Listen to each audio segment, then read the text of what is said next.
नमस्कार दोस्तों। UP triple S C lower PCS की मेंस एग्जामिनेशन शॉर्ट लिस्टिंग जारी हो चुकी है। जिन अभ्यर्थियों का पैट स्कोर 67.94 से कम रह गया उनका मेंस के लिए शॉर्ट लिस्ट नहीं हुआ है। अगर आपका नाम भी इस सूची में नहीं है तो बिल्कुल निराश मत होइए। आज इस वीडियो में मैं वो 6 बड़े कदम आपको बताऊंगा जिससे आपका अगला प्रयास और मजबूत हो सके। तो वीडियो को शुरू करता हूं और आपको ईमानदारी से मैं वो चीज़ें बताऊंगा जो आपको रियली में करनी चाहिए। तो वीडियो के लास्ट तक बने रहिएगा, देखिएगा हमें क्या क्या करना है। नंबर वन हमें करना है, सबसे पहले हमें इस वास्तविकता को स्वीकार कर लेना है, क्योंकि यहाँ पर जो कट ऑफ आया है वो आप देख रहे हैं कि 67.94 है, जो कि अच्छा खासा एक कट ऑफ है। ज़्यादातर लोग उम्मीद लगा रहे थे कि 62, 63 से 65 तक जाएगा, उससे ज़्यादा नहीं जाएगा। और ज़्यादा संख्या एग्ज़ाम में अपियर करने वालों की जो थी वो 60 से लेकर 65 वालों की ज़्यादा थी। तो नंबर ऑफ बहुत ज़्यादा कैंडिडेट जो हैं वो इस लिस्ट में छूट चुके हैं। अब देखिए, बुरा तो लगता है जब आप लिस्ट में नहीं आ पाते हैं, बट अब यहाँ पर हमें इसको स्वीकार भी करना पड़ेगा। अब देखिए, आप ये तो जानते ही हैं कि जो मेंस एग्जामिनेशन कोई भी होता है यूपी ट्रिपल एस सी का, तो वो पैट के स्कोर पर ही आधारित होता है। ठीक है, तो पैट का स्कोर अगर कम है तो इसका मतलब आपको मेंस में एग्जाम देने का अवसर नहीं मिला है। मतलब ऐसा नहीं है कि आपकी तैयारी इससे बिल्कुल बेकार हो गई, बस ये है कि आपको मेंस का एग्जाम देने का मौका नहीं मिला है। तो निराश होने की कोई ज़रूरत नहीं है, आगे भविष्य में और भी आपको मौके यहाँ पर मिलेंगे। ये रही बात, एक बेसिक बात जो कि मुझे लगता है कि ज़रूरी है। बहुत से लोग निराश होते हैं। अब यहाँ पर एक थोड़ी सी बात थी जो मैंने आपसे की। अब देखिए, दूसरा जो कदम है वो बहुत बड़ा कदम है। अब इसमें हम क्या कर सकते हैं? हालांकि चांसेस बहुत कम है, लेकिन फिर भी हम अपनी तरफ से प्रयास कर सकते हैं। वो ये कि यदि आपको भी ये लगता है कि मेंस के लिए शॉर्ट लिस्टेड जो कैंडिडेट्स हैं उनकी संख्या को बढ़ाया जाना चाहिए, क्योंकि आप हो सकता है आप बिल्कुल 67 के बिल्कुल नियर बाई रहे हों जहाँ पर ये कट ऑफ गया है, तो आपको ज़्यादा इसकी चिंता हो रही होगी। और बहुत सारे लोग ऐसे होंगे जो 63, 64, 65, 66 इसके बीच में होंगे। अगर आपको भी लगता है कि संख्या बढ़नी चाहिए, जैसे कि उन्होंने लेखपाल में भी दिया, लेखपाल में वहाँ पर कट ऑफ बहुत कम दी थी, अब यहाँ पर एकदम से ज़्यादा बढ़ा दी है, तो ये एक गलत तरीका है। और वैसे भी आप देख रहे हैं जो कट ऑफ दिया गया है वो चाहे जनरल हो, ओबीसी हो या एससी हो, सबके लिए सेम दे दिया। तो फिर कैटेगरी का मतलब क्या रहा? कैटेगरी का कोई मतलब नहीं है। 1 नंबर 1.5 नंबर का अंतर तो रखना चाहिए था, जनरल के बाद ओबीसी, ओबीसी के बाद एससी में। तो इन्होंने वो भी नहीं किया है, तो एथिकली देखा जाए तो वो गलत है, ऐसा नहीं करना चाहिए। अब हमें क्या करना है? सबसे महत्वपूर्ण कदम है कि यूपी ट्रिपल एस सी आयोग को online.upsc.nic पर एक मेल करना है। अब देखिए, ये मेल कोई ऑर्डर नहीं है, मेल है। हम एक अनुरोध कर सकते हैं इस आयोग से, और वो नंबर ऑफ कैंडिडेट जो अभ्यर्थी होंगे, ज़्यादा से ज़्यादा मेल अगर करेंगे तो हो भी सकता है, चांस बन भी सकता है, क्योंकि इलेक्शन है और इलेक्शन में चीज़ें आसानी से हो जाती हैं। बस नंबर ऑफ कैंडिडेट जो अप्लाई कर रहे हैं या जो मेल करेंगे उनकी संख्या ज़्यादा होनी चाहिए। तो आपको क्या करना है? online.upsc.nic.in इस पर एक मेल करना है। और मेल जो है वो बिल्कुल शालीन होना चाहिए, ये बात ज़रूर ध्यान रखना। सकारात्मक होना चाहिए, एक भाषा बहुत अच्छी भाषा होनी चाहिए। कोशिश करिएगा हिंदी में करें। तो अगर आप ऐसा करेंगे तो आयोग के पास में इंफॉर्मेशन आएगी, और बार बार इंफॉर्मेशन आएगी कि कुछ लोग ये चाहते हैं। अब यही चीज़ें जब एक सचिव के पास रखी जाती हैं और सचिव इसको अगर किसी मंत्री तक पहुंचाता है या फिर योगी जी तक बात पहुंचती है, तो ये संभावित होता है, क्योंकि इलेक्शन में इनको बनाना है इसको।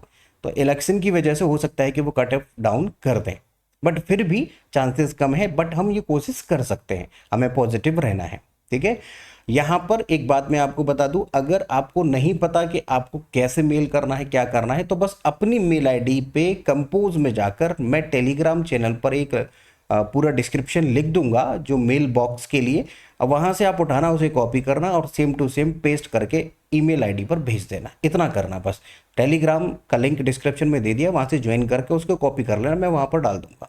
ठीक है, आपको मेल क्या लिखना है वो डाल दूंगा, तो मेल भी लिखने की ज़रूरत नहीं है, इतना मैं करूंगा। ठीक है, अब देखिए यहाँ पर आप क्या करना है, आपको जो मेल भेजना है ना उसमें संख्या बढ़ाने के लिए अनुरोध करना है, और प्रशासनिक रूप से यदि संभव हो तो अभ्यर्थियों को मेंस में सम्मिलित होने का अवसर दिया जाए, ज़्यादा से ज़्यादा लोगों को।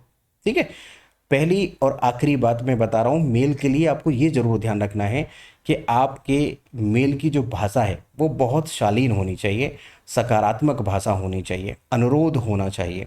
ठीक है, बाकी वो क्या निर्णय लेता है क्या नहीं वो उसके ऊपर है, बट हम ये काम कर सकते हैं। और ज़्यादा से ज़्यादा लोग अगर इस काम को करेंगे तो संभावना बन सकती है, जैसे डेट भी बढ़ाई गई थी, जो आपके फॉर्म की डेट थी वो ऐसे ही बढ़ी थी। ठीक है, बाकी जो फॉर्मेट है मैं आपको टेलीग्राम चैनल पर दे दूंगा। दो बात हो गई। अब देखिए तीसरी बात क्या है कि अब आपको सबसे बड़ा टारगेट ये फोकस करना है कि आपका मेंस में शॉर्टलिस्ट इसलिए नहीं हुआ है क्योंकि आपका पेट में स्कोर कम था। अगर पेट में स्कोर आपका 68 होता, हालांकि आपने देखा होगा जिनके 70 मार्क्स थे, है ना, रॉ मार्क्स, उनके घटाकर जो है 67 या फिर 66 कर दिए। अब बताओ ये बिल्कुल बॉर्डर है। तो नॉर्मलाइजेशन एक गलत तरीका तो है, नॉर्मलाइजेशन से ज़्यादातर नुकसान ही होता है, एक शिफ्ट में एग्ज़ाम ये करा नहीं पाते हैं। तो आप देख रहे हैं कि आपका नॉर्मलाइजेशन में मार्क्स घटे हैं, अब घटने पर दिक्कत आपको हुई है। तो आपको क्या करना है, यहाँ पर पैट का स्कोर ही बढ़ाने की कोशिश करनी है। अगला यही टारगेट आपका होना चाहिए कि पैट 2026 में आपका स्कोर इतना ज़्यादा हो कि आप बॉर्डर पर नहीं, बिल्कुल सेफ जोन में हो। तैयारी कर रहे हो तो आपको ऐसा ना लगे कि यार हमें मौका ही नहीं मिला। तो अगर आप 75 से 80 या 80 से प्लस भी टारगेट रखते हैं तो ये बिल्कुल श्योरिटी के साथ है कि आपके मार्क्स ज़्यादा होंगे, तो आपको इस तरह की चिंता करने की ज़रूरत ही नहीं पड़ेगी। फाइनल सिलेक्शन होगा नहीं होगा, बट मौका मिलना चाहिए था। इसके लिए हमारा पैट में स्कोर अच्छा होना चाहिए, तो हाई स्कोर प्राप्त करना है, ये आपको टारगेट रखना है 2026 में। ठीक है, इसके लिए नियमित आपको प्रैक्टिस सेट लगाने हैं, मॉक टेस्ट आप PYQ ज़रूर करिएगा, एनालाइज करिए उन्हें, और फिर अगली जो भर्ती आनी है उसकी कट ऑफ की चिंता आपको करने की ज़रूरत ही नहीं पड़ेगी। तीन बातें हो गई। अब चौथी बातें आप समझिए। चौथी बात यह है कि जो कमियां आपके अंदर हैं आप उनको पहचानने की कोशिश करिए। आप क्या करते हैं, जो सब्जेक्ट आपको आता है उसे बार बार पढ़ते हैं, जो नहीं आता उसे छूते ही नहीं है। ये गलती आप सबसे ज़्यादा बड़ी करते हैं। आपको करना क्या है कि जो सब्जेक्ट आता है उसे थोड़ा कम करिए, और जो सब्जेक्ट आपको बिल्कुल नहीं आता है उसे थोड़ा सा टाइम बढ़ाइए। उसके लिए आपको समय देना है। और सबसे मेन चीज़ जो होती है, आजकल UP SSC का एग्ज़ाम हो, UP PSC का हो, कोई भी हो, सभी में आप देख रहे हैं GS का सबसे बड़ा रोल होता है। तो इसलिए GS को स्ट्रांग बनाइए। आपको पता है UP SSS से DI पूछता है। DI डेटा इंटरप्रिटेशन को आप अच्छे से तैयार करिए, मॉडरेट से लेकर टफ सभी तरह के प्रश्न सॉल्व करिए। ठीक है, और करंट अफेयर की तैयारी जो है आपकी, हो सकता है पहले आपकी अच्छी तैयारी ना हो, आपको अपनी कमी खुद से पहचाननी होगी। अपनी कमी पहचानेंगे, उस पर काम करेंगे, तो श्योरिटी की बात है कि आप धीरे धीरे इस फेज से निकल ही जाएंगे कि आपका उस मेरिट में नंबर नहीं आया। ठीक है, हो सकता है आपकी एक्यूरेसी में बहुत दिक्कत हो, आप नंबर ऑफ क्वेश्चन तो बहुत अटेम्प्ट करते हैं लेकिन उसमें गलत बहुत ज़्यादा हो जाते हैं। तो एक्यूरेसी पर भी आपको काम करना है। वो काम कैसे होगा, आपको पहले वो सारे अटेम्प्ट करने चाहिए जो आते हैं। अब जो नहीं आते हैं उनमें तुक्का नहीं लगाना है। आपको पता है इस पैट में 1/4 की नेगेटिव मार्किंग थी, जो बहुत कर्री नहीं होती है। इसमें भी अगर आप थोड़ा सा दिमाग लगा के करेंगे, अगर 4 क्वेश्चन करते हैं तो 2 या 3 क्वेश्चन आप फिर भी सही कर सकते हैं, फिर भी आपको फायदा रहेगा। क्योंकि आपको पता है ना कि 4 पर 1 आपका नंबर कटेगा। फिर भी अगर आपने 4 में से 2 कर लिए, फिर भी आपको 1 नंबर का तो फायदा हो गया ना। ठीक है, तो नेगेटिव मार्किंग ने क्या आपका स्कोर इस बार घटाया था? अगर ऐसा है तो नेगेटिव मार्किंग पर भी आपको काम करना है, मतलब कि एक्यूरेसी आपको सही करनी है। ठीक है, GS को याद करने की आप एक रणनीति बनाइए। मैं इसके लिए स्पेशल एक वीडियो बना दूंगा, आप मुझे कमेंट करना। GS में सबसे ज़्यादा दिक्कत होती है, आपको याद नहीं होता है, फैक्ट्स याद नहीं होते, डेट याद नहीं होती है, ईयर याद नहीं होते। मैं सब बता दूंगा उसके लिए क्या करना है, बस आप कमेंट मुझे करिएगा। DI की स्पीड आपको बढ़ानी है, डेटा इंटरप्रिटेशन आपको समय से करना है, इसकी स्पीड जरूर बढ़ाइएगा। करंट अफेयर का डेली अभ्यास करिए, एक्यूरेसी पर काम करिए, नेगेटिव मार्किंग से कैसे बचना है इस पर काम करिए। तो ये रही हमारी 4 बातें। अब देखिए 5 बातें। अब 5वीं हमें क्या करना है कि आपको GS पर, बेसिकली GS पर सबसे ज़्यादा फोकस करना है। GS ही आपको सेलेक्ट कराता है, ये बात आप जान लीजिए।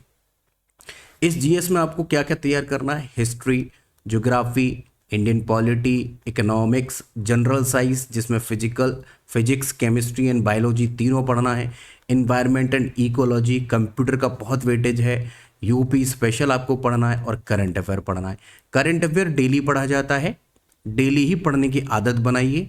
और इस डेली को पढ़ने के बाद फिर आप इसको वीकली भी पढ़ेंगे, क्योंकि जो आपने डेली पढ़ा वही आपका एक वीक में रिवाइज हो जाएगा। फिर उसके बाद मंथली यानी फिर से रिवाइज हो जाएगा, और उसके बाद ईयरली वाला पढ़ेंगे। मतलब आपको ये डेली पढ़ना है। ये आदत अगर आप बना लेते हैं तो समझ लीजिए आधा तो आपका काम यही आसान हो जाएगा। ठीक है, करंट अफेयर के लिए मैं बता रहा हूँ। यूपी स्पेशल हो गया। कंप्यूटर पर थोड़ा सा फोकस बनाइए। कंप्यूटर बहुत ज़्यादा यूपी ट्रिपल एस में पूछा जा रहा है। ठीक है, तो आप अगर आज ही से, मैं ये कहता हूं कि आज ही से अगर जीएस पर आप काम करना शुरू कर देते हैं ना, तो पैट में अपने आप ऑटोमेटिक आपका एक टॉप स्कोर आ जाएगा। ज़रूरत ही नहीं पड़ेगी कि मेरा बिल्कुल बॉर्डर पर रह गया या मेरा कम रह गया। अब जो रह गया सो रह गया, बट आगे आपको इसके लिए प्रयास करना है। अब देखिए, छठा काम आपको क्या करना है। नई भर्ती का इंतज़ार बिल्कुल नहीं करना है। हालांकि नई भर्ती के बारे में हम बहुत सुन रहे हैं कि यूपी ट्रिपल एस अभी बीडीओ की भर्ती देगा, ग्राम सचिव जिसको कहते हैं, ग्राम पंचायत अधिकारी जिसको कहते थे, उसकी भर्ती देगा, न जाने कौन कौन सी भर्तियां आने वाली हैं। तो आपको चिंता और इंतज़ार नहीं करना है। ना ही चिंता करनी है कि आएगी कि नहीं आएगी, और ना ही इसके लिए इंतज़ार करना है।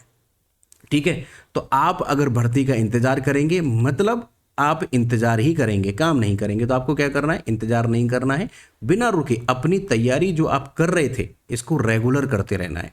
चैनल पर जुड़े रहिए, प्लेलिस्ट फॉलो करिए। और देखिए, प्लेलिस्ट में क्या करना है आपको, एक लेवल से, एक तरीके से किसी भी सब्जेक्ट को एक बार पढ़िए तमीज से। ऐसा पढ़िए कि चाहे अब उसके लिए यूपी ट्रिपल एससी का पेपर हो या यूपी पीसीएस का, सब में आपसे सारे क्वेश्चन हो जाएं।